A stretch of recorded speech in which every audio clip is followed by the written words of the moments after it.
परिवर्तन संस्था सुमटाणा यांच्या वतीने अहमदपुरात कार्यकर्ता क्षमता बांधणी प्रशिक्षण संपन्न।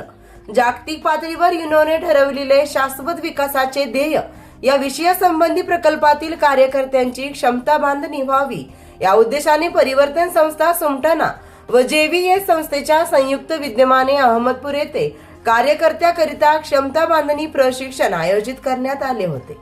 अहमदपूर येथील संस्थेच्या कार्यालयात बुधवार दिनांक 8 रोजी सकाळी 11 वाजता पार पडलेल्या प्रशिक्षण कार्यक्रमाच्या अध्यक्षस्थानी परिवर्तन संस्थेचे अध्यक्ष बालाजी शिंदे होते, तर प्रमुख मार्गदर्शक म्हणून प्रकल्प समन्वयक नागनाथ चव्हाण होते, तर प्रमुख पाहुणे म्हणून विष्णू आचार्य, राहुल गंडले, माधव सिरसाट, अविनाश शिंदे, शांताबाई येवतीकर हे उपस्थित होते।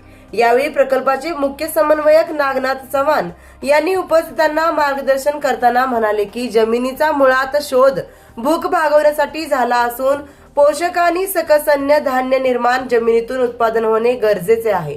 असे असताना जमिनीच्या मूळ उद्देशाला बगल देऊन लोक मार्केटिंगसाठी शेतीचा उपभोग करत असून जास्तीत जास्त उत्पादन वाढवणे आणि अधिकाधिक नफा मिळवण्याची स्पर्धा लागली असून अधिकेचे उत्पादन वाढवण्यासाठी रासायनिक पद्धतीचा भरमसाठ वापर करून जमिनीचा पोत घसरण्याबरोबरच मानवी जीवन उद्ध्वस्त होत आहे।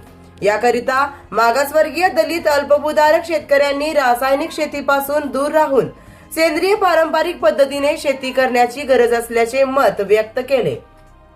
तर बालाजी शिंदे, विष्णू आचार्य, राहुल गंडले, माधव सिरसाट, अविनाश शिंदे, शांताबाई येवतीकर यांनीही आता रासायनिक शेती करून जमिनीचा ऱ्हास टाळून सेंद्रिय शेतीकडे वळण्याचे आवाहन केले आहे।